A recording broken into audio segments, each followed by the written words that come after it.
Hello दोस्तों, नमस्कार। आपके अपने YouTube channel RKM take info पर एक और भर्ती की महत्वपूर्ण जानकारी में आप सभी साथियों का तहे दिल से हार्दिक स्वागत है। दोस्तों, हाल ही में राजस्थान कर्मचारी चयन बोर्ड द्वारा चतुर्श्रेणी कर्मचारी भर्ती 2024 का परीक्षा परिणाम जारी किया गया था। इसके परीक्षा परिणाम जारी होने के पश्चात काफ़ी अभ्यर्थियों को काफ़ी तरह के सवाल आ रहे हैं। उसमें से साथियों एक सवाल ये था, क्या दिव्यांगजन अभ्यर्थियों के पर्याप्त मात्रा में उपलब्ध नहीं होने पर उनकी सीट रिक्त रखी जाएगी या उसको सामान्य अभ्यर्थियों से भरा जाएगा, या दिव्यांगजन अभ्यर्थियों की जो श्रेणियां होती है उसमें इंटरचेंज करके आपस में भर लिया जाएगा। इसका क्या प्रोसेस होता है, दिव्यांगजन अभ्यर्थियों की पूरी चयन प्रक्रिया की इस वीडियो में बात करने वाले हैं, इसलिए वीडियो को पूरा अंत तक देखें। लेकिन साथियों, वीडियो शुरू करने से पहले आप सभी अभ्यर्थी जो पहली बार हमारे यूट्यूब चैनल को देख रहे हैं, दोस्तों यूट्यूब चैनल को सब्सक्राइब करके बेल आइकन प्रेस कर ले, जिससे दोस्तों आपको चतुर्श्रेणी कर्मचारी भर्ती की इस प्रकार की सभी अपडेट आपको तुरंत प्रभाव से मिल सके। साथियों, राजस्थान कर्मचारी चयन बोर्ड द्वारा चतुर्श्रेणी कर्मचारी भर्ती 2024 का जो विज्ञापन जारी किया गया था, उसमें आपने देखा होगा, इसमें राजस्थान लोक सेवा आयोग और राजस्थान प्रशासनिक सुधार विभाग के अधीन अधीनस्थ विभाग और कार्यालयों के लिए ये वैकेंसी 53,750 पदों के लिए वैकेंसी निकाली गई है और इसमें श्रेणीवार पदों का वर्गीकरण किया गया है। साथियों, किसी भी भर्ती में राजस्थान में दो प्रकार के रिजर्वेशन दिए जाते हैं, पहला वर्टिकल और दूसरा हॉरिजेंटल। तो साथियों, दिव्यांगजन अभ्यर्थियों को हॉरिजेंटल रिजर्वेशन दिया जाता है और दिव्यांगजन की संपूर्ण कैटेगरी को 4 कैटेगरी बांटा गया है। इसमें दृष्टिहीन BLV, मुकबधिर HI, अस्थि विकार LDCP, IDMI SLD, इस प्रकार 4 श्रेणियों में इसमें बांटा गया है। तो साथियों, इसमें जो भी भर्ती निकाली जाती है, इन चारों श्रेणियों में पदों का वर्गीकरण किया जाता है। टोटल आरक्षण की बात करें तो यहाँ पर 4% आरक्षण दिव्यांगजन अभ्यर्थियों को दिया जाता है और चारों कैटेगरी में 1-1% आरक्षण होता है। साथियों, राजस्थान लोक सेवा आयोग में एक सीट दिव्यांगजन अभ्यर्थियों को मिली है और प्रशासनिक सुधार विभाग में चतुर्श्रेणी कर्मचारी भर्ती के टोटल 47,571 पदों में से BLV को 494 पद, HI को 457, LDCP को 552 पद और IDMI SLD को 426 पद दिए गए हैं। और इसमें पीछे से कैरी फॉरवर्ड यानी बैकलॉग के पद भी है, जो BLV में 1 पद है, HI में 1 पद है, LDCP में 3 पद है। तो साथियों, इस प्रकार पिछले पद भी इसमें जोड़े गए हैं। तो इस प्रकार 47,571 पदों में से दिव्यांगजन अभ्यर्थियों को 4% रिजर्वेशन के अनुसार इतने पद मिले हैं। तो साथियों, इसमें यदि दिव्यांगजन अभ्यर्थियों के संपूर्ण पद नहीं भरे जाते तो आगे क्या होगा, क्या उसको सामान्य प्रक्रिया से भरा जाएगा या आपस में इंटरचेंज करके भरा जाएगा या उनको कैरी फॉरवर्ड किया जाएगा। तो साथियों, इसका स्पष्ट नियम राजस्थान सरकार की समस्त भर्तियों में दिया जाता है।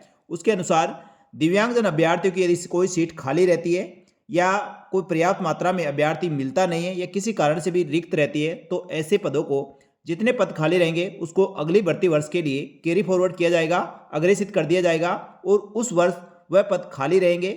2022 से पहले साथियों ये रूल्स था, यदि कोई भर्ती में पद भरे नहीं जाते, रिक्त रहते हैं, तो उसको सामान्य प्रक्रिया से भर लिया जाता था और जितने पद खाली रहते थे उतने पद आगे के वर्ष के लिए कैरी फॉरवर्ड किया जाता था। लेकिन साथियों, अब जितने दिव्यांगजन अभ्यर्थी जिस श्रेणी के मिलते हैं उतने पद उस भर्ती वर्ष में भर लिए जाते हैं और जो रिक्त पद रहते हैं उनको आगे के वर्ष के लिए कैरी फॉरवर्ड कर दिया जाता है। और अगले भर्ती वर्ष में जो विज्ञप्ति निकलती है और उसमें भी पर्याप्त मात्रा में यदि अभ्यर्थी उपलब्ध नहीं होते हैं, तो ऐसे दिव्यांगजन अभ्यर्थियों को उनकी जो चारों श्रेणियां हैं उसमें से इंटरचेंज करके भर लिया जाता है और इंटरचेंज करने के पश्चात भी यदि सीटें फुल नहीं होती है तो उसको सामान्य प्रक्रिया से भरा जाता है। तो साथियों, संपूर्ण जानकारी के लिए आपको चतुर्श्रेणी कर्मचारी भर्ती हो या राजस्थान सरकार की कोई भी जो भर्ती विज्ञापन निकलता है उसके नोटिफिकेशन में सभी प्रकार के रिजर्वेशन और सभी जानकारियां वहां दी जाती है। तो चतुर्श्रेणी कर्मचारी भर्ती के दिव्यांगजन अभ्यर्थियों के नियम नियमावली देखने के लिए साथियों आपको इसका नोटिफिकेशन देखना होगा।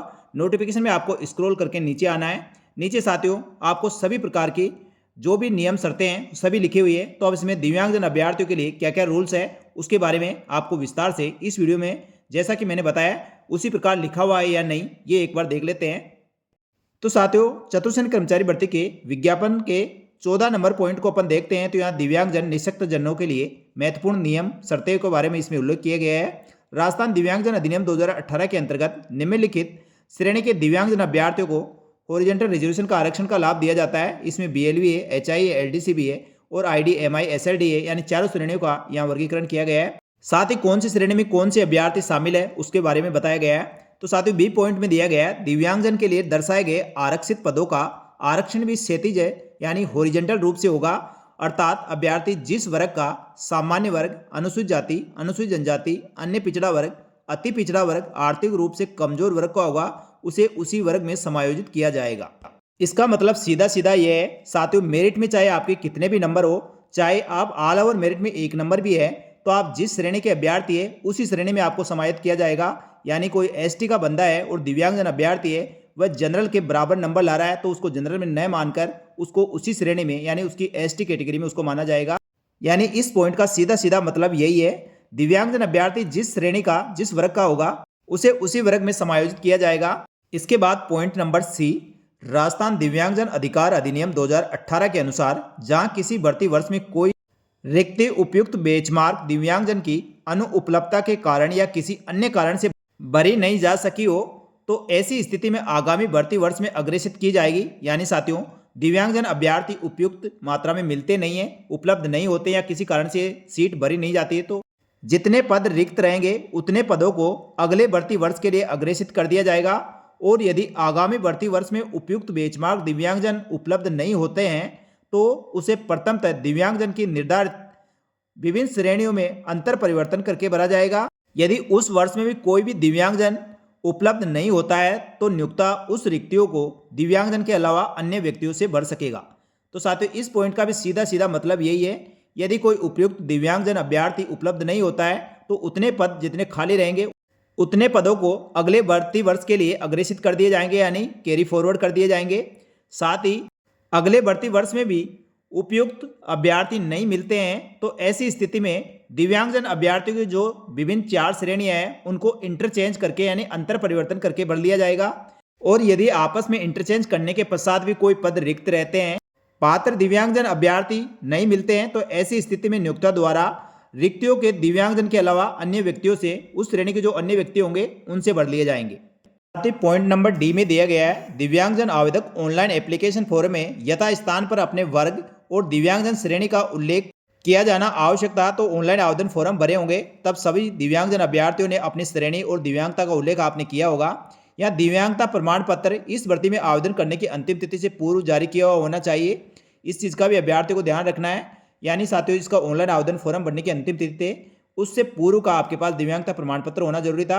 ऐसे आवेदक जो दिव्यांगता श्रेणी में आते हैं और अपनी दिव्यांगता के संबंध में राजस्थान दिव्यांगजन अधिकार अधिनियम 2018 के अनुसार समुचित सरकार द्वारा निर्धारित चिकित्सा अधिकारी द्वारा प्रदत्त स्थायी दिव्यांगता प्रमाण पत्र परमानेंट डिसेबिलिटी सर्टिफिकेट में दिव्यांगता का स्पष्ट प्रमाण पत्र प्रस्तुत करना होगा।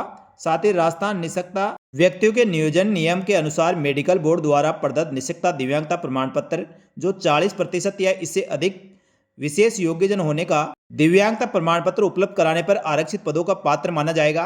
राजस्थान दिव्यांगता अधिकार अधिनियम 2021 दिनांक 14/10/2021 के अनुसार किए गए प्रावधानों के अनुसार संबंधित सेवा नियमों में यदि किसी पद के लिए प्रतियोगिता परीक्षा आयत एक प्रश्न पत्र में न्यूनतम उत्तीर्ण अंक या कुल अंक जहां कहीं पे भी निहित किए गए हो वहां 5% की शीतलता दिव्यांगजन अभ्यर्थियों को अतिरिक्त दी जाती है। यानी जो न्यूनतम मार्क्स रहते हैं उसमें दिव्यांगजन अभ्यर्थियों को 5% अधिक अंकों की शीतलता प्रदान की जाती है। लेकिन साथियों, चतुर्श्रेणी कर्मचारी भर्ती में यहाँ अंकों की न्यूनतम बाध्यता नहीं होने के कारण जिसके 0 नंबर से अधिक नंबर है वह सभी अभ्यर्थी इसमें क्वालिफाई है। यहाँ साथियों, दिव्यांगता प्रमाण पत्र 2 प्रकार के बनाए जाते हैं। एक तो परमानेंट डिसेबिलिटी सर्टिफिकेट यानी अस्थायी दिव्यांगता प्रमाण पत्र, एक अस्थायी दिव्यांगता प्रमाण पत्र यानी टेम्परेरी डिसेबिलिटी सर्टिफिकेट बनाया जाता है।